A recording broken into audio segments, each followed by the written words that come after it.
નમસ્કાર, આપ જોઈ રહ્યા છો નેશન પ્લસ ન્યૂઝ. હું છું આપની સાથે હેતલ ભગત. અમરેલી જિલ્લાના જાફરાબાદમાં નાગેશ્રી પોલીસની દારૂની ભઠ્ઠી પર દરોડા પાડ્યા છે.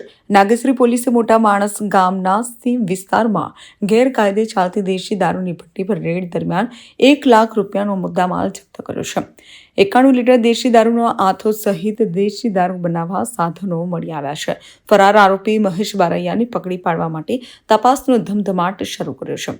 તો નાગેશ્રી પોલીસે બાતમીના આધારે દેશી દારૂની ભઠ્ઠી સૌથી મોટી રેડ કરવામાં આવી હતી.